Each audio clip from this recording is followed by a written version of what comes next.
Hey there, fellow marketers. Professor Wolters here, and today we're back in South Beach, and we're going to continue our conversation on integrated marketing and communication. And this time what we want to talk about is the strategic planning process. Yes, I know it's a mouthful, but the thing is, it's something very, very important when you're looking at your integrated marketing and communication, because you want to make sure everybody's on the same page, and by having a good planning process, it's going to help you maintain that consistent message across platforms. And we really start thinking about our planning process, we really need to think about what messages we're going to create. And if we're thinking about the messages we're going to create, we have to think about what do we want to get done with this communication.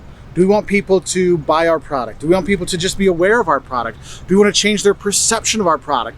We have to have this idea overall so we can start planning around that. Because planning around an awareness campaign versus planning around a sales campaign is very different. So when we're starting to think about our planning, we have to think about, what does our audience already know? What do they already think about our industry, about our products, about us, okay? And so you might think about it in terms of, do we need to do more so they kind of get and understand what we do?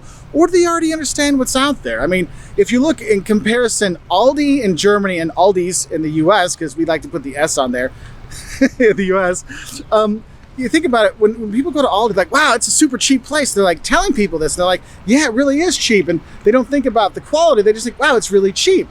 That's all they know. So we would probably want to say, look, you know that Aldi's good price, but you know we have really good quality as well. Whereas in Germany, people know that Aldi products rank super high in quality. And Germans are like, why spend more when I got good quality there?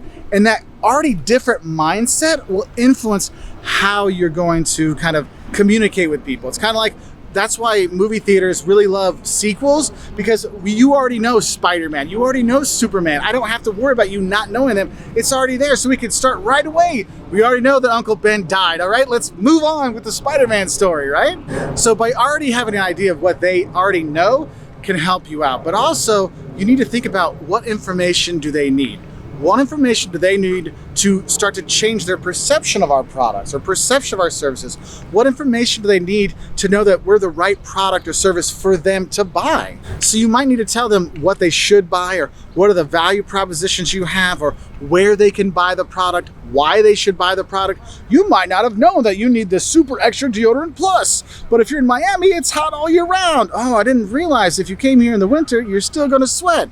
Hey, they didn't know that, right? So you need to think about what information they need in order for them to get to the point you want them to be, with the goal you have for your message. And the thing is when you're doing your planning process, you also need to look at your competition. I mean, what is your competition doing with their communication strategy? How are they reaching out? How are they talking to people? Because you don't want to just be a copycat. You need to find your own niche. I talk about Wendy's Twitter feed, which is fantastic, and it roasts people and makes all these jokes.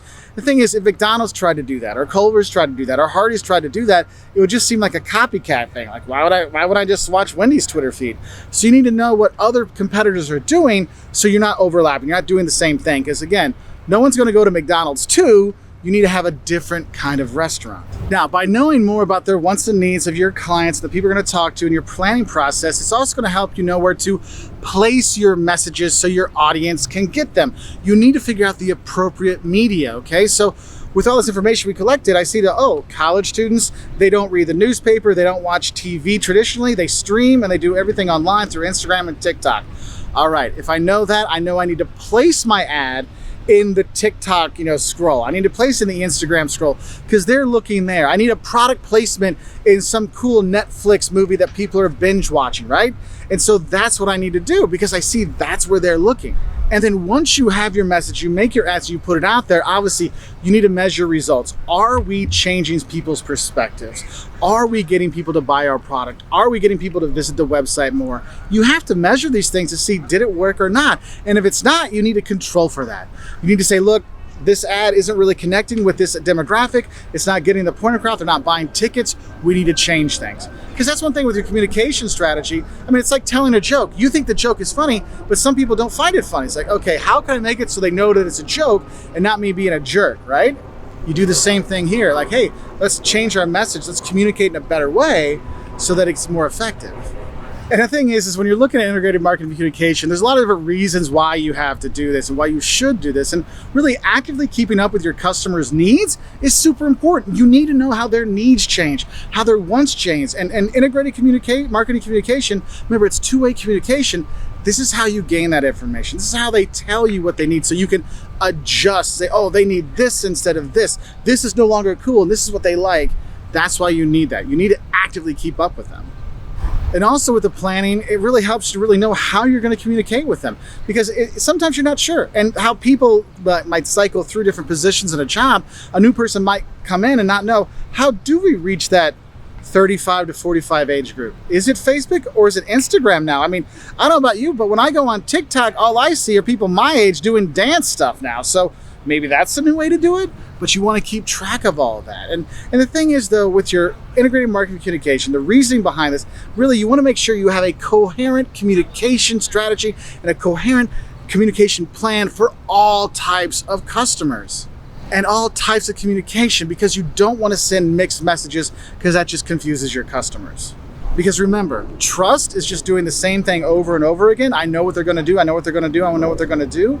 It's the same thing. If you're going to communicate with these people, you're building trust with these clients with your integrated marketing communication. So let's keep those messages coming over time. Make it consistent so people can trust you with it, and you can build that brand loyalty and keep happy customers. And remember, keeping happy customers equals retaining customers equals making more money.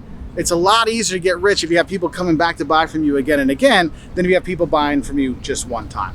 All right, so I hope this helps you know a bit better about what to do with integrated marketing communication planning, basically. If you want to learn more, we got plenty of videos on our website at professorwolters.com. Also here on our YouTube channel, just go to click that subscribe button. We appreciate the likes, and you can learn a lot more. And I'll say bye from here in South Beach, Florida. Well, South Beach, Miami Beach, in the Miami area, in Florida. And yes, I'm melting and it's like 9 o'clock. Bye.